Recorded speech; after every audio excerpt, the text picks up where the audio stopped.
일방점정이라는 말이 있습니다. 가장 핵심되는 부분을 마무리함으로 일을 완벽하게 마친다라는 뜻을 갖습니다. 2019년도도 이제 며칠 남지 않았습니다. 다들 아마 여러분 모두가 나름 자신의 일에 있어서 열심히 최선을 다해 살았을 것이라는 것은 믿어 의심하지는 않습니다. 자, 그럼에도 우리가 만약 우리 인생에 있어서 가장 핵심적인 요소를 놓쳤다면 우리가 아무리 열심히 한 해를 살았다 할지라도 결국에는 후회에 막심할 수 있다라는 사실입니다. 그렇다면 우리 특히 성도에게 있어서 가장 핵심적인 요소라는 것은 무엇일까 하는 것입니다. 그것을 우리가 알기 위해서 우리 인생의 마지막 순간을 우리가 한번 떠올려 보면 좋을 것 같아요. 우리 각자의 인생의 마지막 순간에 내가 가장 후회하게 될 일이 뭘까? 그것을 생각해 보면 아마 답이 나오지 않을까 생각이 됩니다. 우리의 인생의 마지막 때에 우리가 더 많은 그런 물질을 벌지 못했기 때문에 우리 자신을 인생을 후회하는 일이 있을까 생각해 보면 그렇지 않을 것 같은 생각이 듭니다.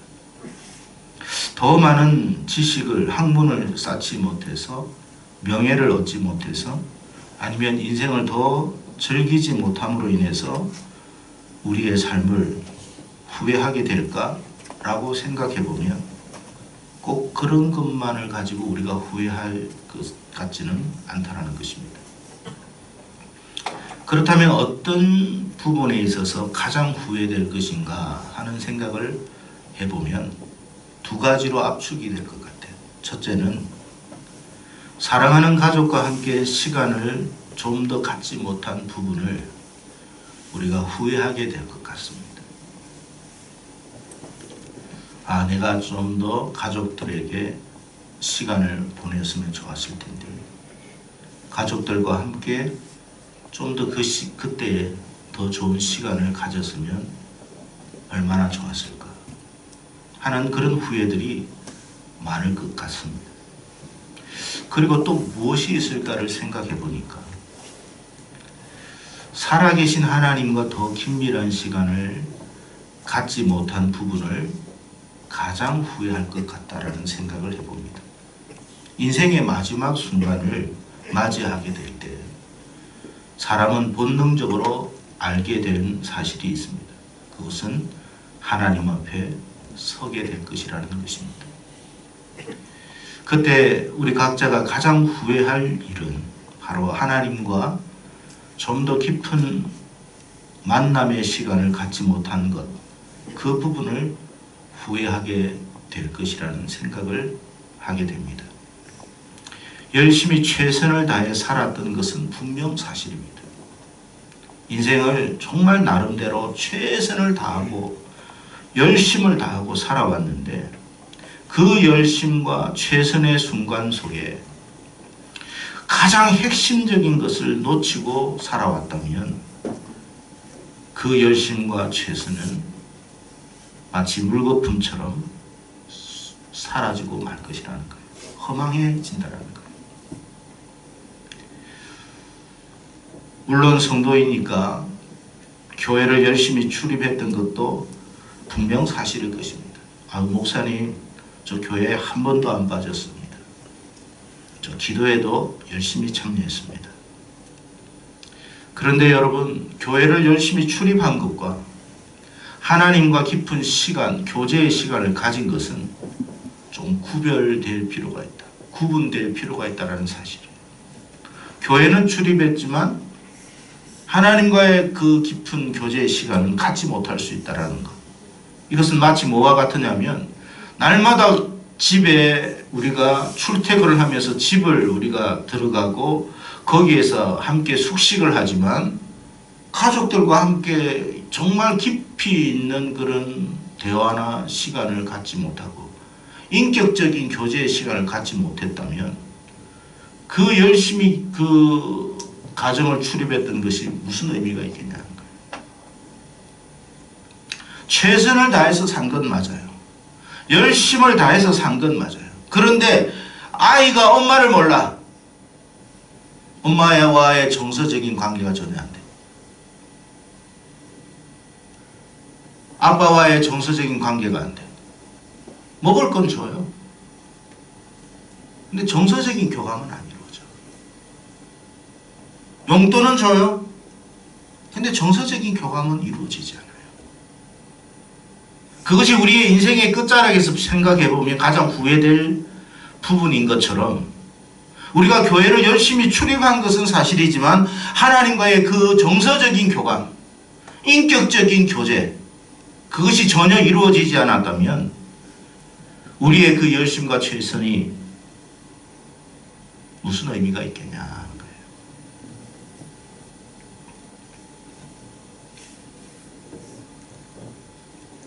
우리가 그런 부분에 대해서 너무 아쉬워하지 않겠냐 하는 생각을 해봅니다. 교회뿐만 아니에요. 우리의 삶 속에서도 역시 마찬가지예요. 모든 일들 속에 우리가 하나님과 연합하고 동행하는 시간들이 있어야 합니다. 우리의 직장 생활 속에서도 그 속에서도 하나님은 함께하고 계십니다. 그런데 그 시간에는 우리가 하나님을 인식하지 않는 거예요. 내가 학업하는 가운데서 하나님을 인식하는 시간을 갖지 않는 거예요. 하나님이 없는 거예요. 만약에 그렇다면 우리의 인생은 그렇게 잘 산 삶은 아닐 수 있다는 거예요. 스스로가 누가 뭐라고 해서가 아니라 나 스스로가. 오늘 본문에 보면 에녹에 관한 기록이 나옵니다.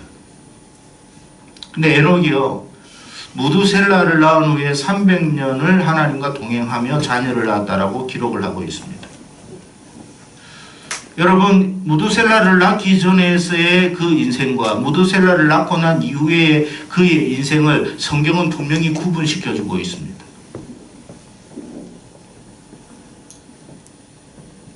몇 년을 살았느냐가 중요한 게 아니에요. 그 시간 동안에, 그 세월 동안에 얼마나 하나님과 교제를 했느냐가 중요하다는 거죠. 어떻게 보면 에녹은 65년의 세월은 하나님에게 있어서 그렇게 기억될 만한 일이 아닙니다. 하나님이 그렇게 에녹에게 있어서 여러분 역사하지 않았던 것은 아닐 텐데 에녹은 그 시간에 하나님과 교제한 시간은 없었던 거예요. 근데 무두셀라를 낳아보고 무두셀라를 낳고 난 이후에 뭔가 인생이 달라지기 시작했습니다. 이것은 마치 창세기 16장의 아브라함에게 있어서 잃어버린 14년이라는 그런 이야기와 똑같은 내용입니다. 제가 여러분 지난번에 창세기 16장 이 아브라함에 대한 잃어버린 14년에 대한 이야기를 우리가 말씀을 나눈 적이 있습니다. 여러분, 아브라함이 14년 동안 열심히 살지 않았습니까? 최선을 다해서 살았을 것입니다. 엉터리 같은 삶을 살지 않았을 것입니다. 그는 가족에게도 성실했고 모든 사람들에게도 성실했을 것입니다. 하지만 하나님과의 교제는 없었습니다.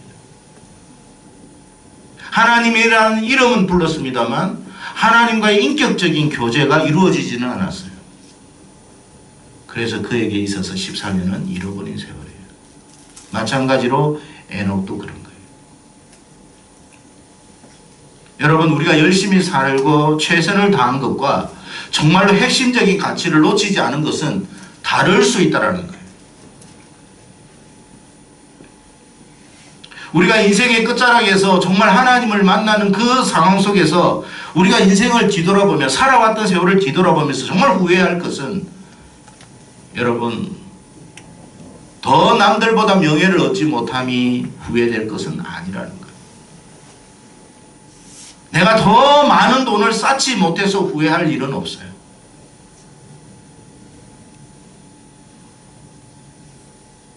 여러분, 최선을 다한 삶은 분명한 것입니다. 근데 이렇게 생각해 보면 어떨까 싶어요. 오늘날 우리 부모님들, 특히 아버지의 모습들을 보면 많은 안타까움이 있어요. 가족들을 위해서 여러분 불철주야 땀을 흘리고 열심히 최선을 다하며 밖에 나가서 모진 소리를 들어가면서 여러분 그 가족을 위해서 최선을 다하면서 돈을 벌어옵니다. 근데 인생 말년을 보니까 자기의 모든 것을 뒤로 하고 이제 직장을 내려놓고 집에 들어와 보니까 가족들이 반겨주지가 않아요. 낯선 사람 대하듯이 자신을 대합니다.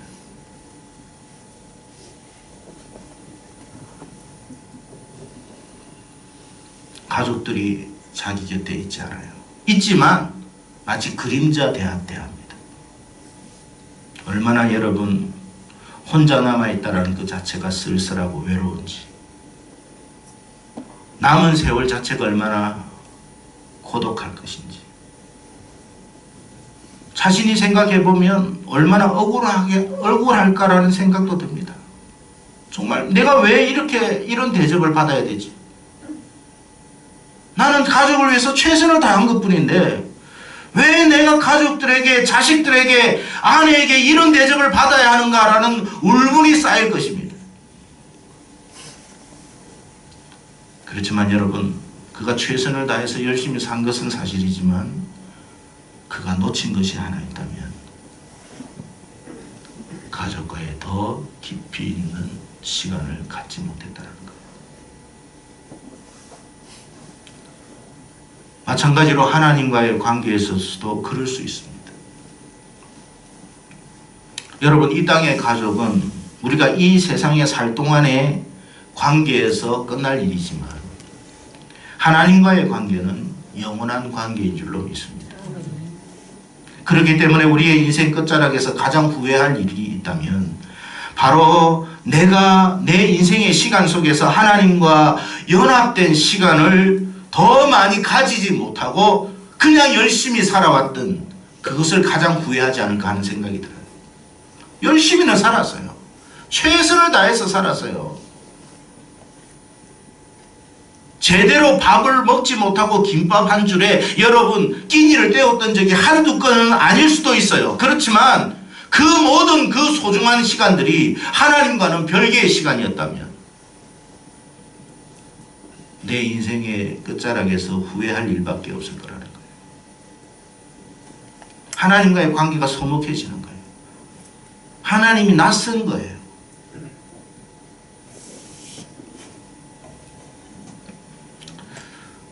여러분, 올 한 해를 우리가 뒤돌아보면서 여러분이 우리 성도님들을 보면 참 열심히 사시구나, 최선을 다해서 살고 계시구나 하는 것은 제가 보니까 모르겠어요. 저는 그렇게 느껴졌어요. 참 최선을 다하면서 살고 계시구나. 하지만 여러분이 여러분 자신을 한번 뒤돌아보면서 여러분의 인생 속에서, 시간들 속에서 하나님과 깊은 교제의 시간, 인격적인 만남의 시간은 얼마나 가지셨는지 하는 것은 또 다른 문제라는 사실을 한번 생각해 보시기를 바랍니다. 우리의 인생을 뒤돌아봤을 때 가장 후회할 일은 열심히 살지 않아서가 아니라 가장 소중한 것을 놓치며 살았던 것이 아닐까 생각을 합니다. 성도 여러분, 올 한 해를 마무리하면서 우리 각자가 삶 속에서 가장 소중했던 가치가 무엇이었는지를 한번 생각해 보십시오. 내 인생에 있어서 가장 가치 있는 부분은 무엇이었을까? 여러분이 그것을 생각하며 점검하십시오. 가족과의 관계였다면 그것을 회복하셔야 돼요. 그리고 하나님과의 관계였다면 그것을 회복하실 수 있기를 축복합니다. 겨우 며칠 안 남았는데 뭐 다음 해부터 잘하면 되지 않습니까? 라고 생각할 수 있지만 아니에요. 화룡점정이라고 그랬습니다. 우리 인생이요, 열심히는 살았지만 그 마지막에 용의 눈 하나 찍지 못해서 비상하지 못하는, 늘 비상하지 못하고 열심히만 살아왔던 그런 인생이 되어서는 안 된다는 거예요. 하나님은 우리의 인생이, 저와 여러분의 인생이 비상하기를 원합니다. 그저 열심히만 그려왔고 아름답게만 그려왔고 그럴듯하게만 살아왔던 것이 중요한 게 아니라 실질적으로 좀 뭔가 비상하는 인생이 돼야 돼요. 그 비상의 마지막 점은 저는 하나님과의 관계라고 봐요. 왜? 우리의 인생에 날개를 달아주실 수 있는 분은 하나님이시기 때문에. 하나님만이 우리의 인생에 날개를 달아주시는 거예요. 하나님만이 우리의 인생을 비상할 수 있도록 도와주시는 거예요. 그렇기 때문에 우리 인생의 마지막, 지금 며칠 안 남았지만 고작 이틀이지만 그 이틀의 순간만이라도 하나님과 한번 깊은 인격적인 만남을 가지시라는 거예요. 뭐 술과 친구들과 또 이웃과 또 좋은 친구들과 함께 시간을 보내는 것, 그거 여러분 귀한 것 틀림없습니다. 그러나 그것은 다음에 해도 돼요. 올해의 마지막에 여러분의 활용점정은 하나님이 되시기를 축복합니다. 에녹이 300년을 하나님과 동행하면서 자식을 낳았다고 했습니다. 이 무슨 말이냐면 우리가 하나님과 깊은 교제의 시간을 가진다고 해서 우리의 일상의 일을 등한히 해라는 말은 아니라는 뜻이에요. 우리가 하나님과 열심히 교제하는 시간과 플러스 우리가 최선을 다하는 것이 함께 되어져야 된다는 거예요. 우리가 여러분 오해하는 건 뭐냐면 하나님 앞에 나오면 우리의 일이 등한히 여겨지고 소홀히 되어지는 것은 아닌가? 손해보는 것은 아닌가? 그런 생각을 하게 되는데 아닙니다, 여러분. 여러분이 가족과 최선을 다하고 가족을 살피는 것이 여러분의 일과 무관하지 않은 것과 똑같은 거예요. 여러분이 가족을 챙기면 여러분의 일이 등한히 여겨집니까? 아니잖아요. 신앙생활은 우리의 일상을 포기하는 생활이 아닙니다. 우리의 일상생활 속에서 하나님과 연합하는 생활이 신앙생활입니다. 우리가 직장생활을 하든지 우리가 사업을 하든지 학업을 하든지 무엇을 하든지 하나님과 동행하는 삶을 살아가는 거예요. 결코 신앙생활은 우리의 삶과 따로 국밥이 아닙니다. 우리의 삶 자체가 하나님과 연합하고 동행하는 삶이 되어야 합니다. 그럴 때 모든 것은 합력하여 선을 이루게 하실 줄로 믿습니다. 왜? 하나님이 우리를 비상하게 하십니다. 최선을 다하는데 날게 하시는 이는 하나님이에요. 우리는 최선을 다해야 돼요. 그러나 날게 하시는 이는 하나님이에요. 여러분의 인생이 오늘 이후부터 날아지는 축복이 있기를 바랍니다. 야, 여러분 최선을 다했습니다. 그럴듯하게 살았습니다. 박수 칩니다. 라가 아니라 우와! 라고 해야 돼요. 우와! 라고 해야 돼요. 어떻게 당신의 인생에 이런 일들이 일어날 수 있느냐? 여러분의 가족이 놀라고 여러분의 주변이 놀라고 그래서 하나님께 영광이 되어지는 그런 역사가 일어나기를 축복합니다.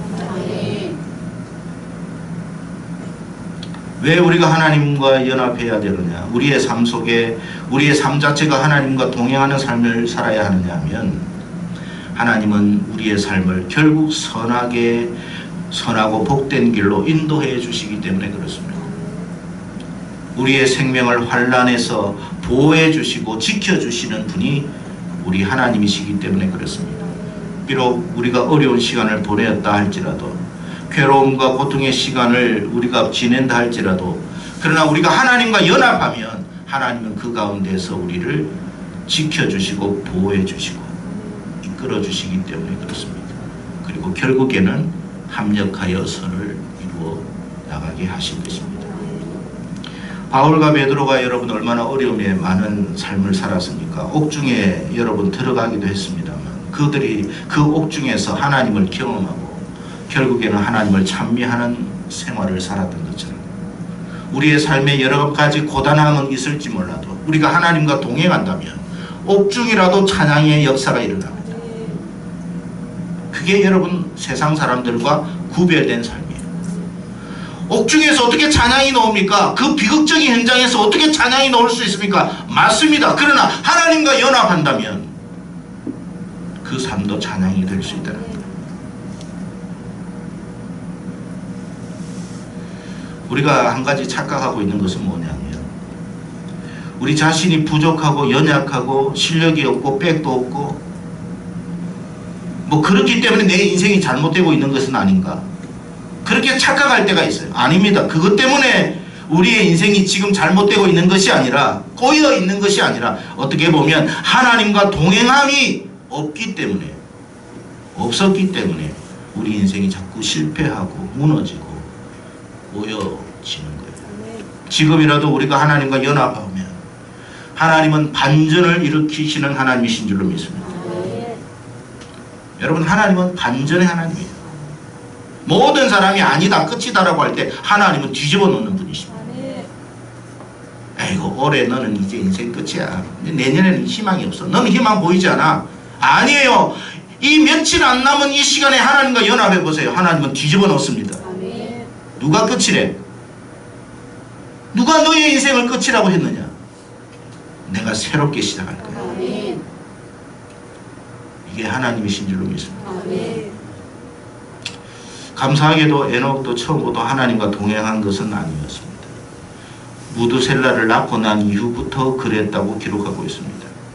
그러니까 무두셀라가 하나의 터닝 포인트가 된 거예요. 인생의 터닝 포인트가 무두셀라가 됐던 거예요. 우리 인생의 터닝 포인트는 바로 오늘 이 시간이 되기를 축복합니다.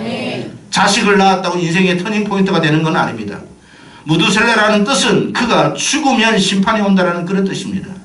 그러니까 하나님의 심판을 맞이할 때가 온다라는 사실을 에녹이 무두셀라를 낳고 깨닫게 된 것입니다. 십자가의 한편의 강도는 주님의 십자가를 바라보는 인생의 터닝 포인트를 삼았습니다. 오늘 우리는 우리에게 주신 이 말씀이 우리 인생의 터닝 포인트가 되어지기를 축복합니다. 그리고 남은 시간들은 에녹과 함께 에녹처럼 하나님과 동행하는 그런 세월을 보내었듯이 저와 여러분의 인생의 마지막까지도 이런 축복이 있기를 바랍니다. 물론 우리의 일상의 일을 열심히 하면서 하는 이야기입니다. 성도 여러분, 한 해를 마무리하면서 우리는 항상 인생의 끝자락을 생각하며 살아가는 사람이 되었으면 좋겠습니다. 오늘은 내 인생의 마지막이야. 오늘은 내 인생의 마지막이야. 내가 후회할 일이 뭘까? 아쉬워할 일이 뭘까? 그 후회를 최소화할 수 있는 저와 여러분이 되기를 바랍니다. 하나님과 함께하는 인생은 결국 후회하지 않아요. 바울의 말처럼 나의 달려갈 길을 다 마쳤으니 이제 후로는 나에게 하나님이 생명의 멸류관을 주실 것이다. 그게 저와 여러분의 고백이 되기를 바랍니다. 죽는 것이 후회되지 않고 아쉽지도 않고 두렵지도 않고 기대가 되는 그런 인생의 끝자락 말이에요. 그래서 오늘 하나님과 연합함으로 여러분, 하나님께서 여러분에게 2020년이라는 새해를 열어주실 줄로 믿는데 그 새해가 하나님이 열어주시는 소망의 새해가 되기를 축복합니다. 부디 이런 은혜가 오늘 이 자리에 참여한 여러분 모두에게 충만하기를 주의 이름으로 축복합니다.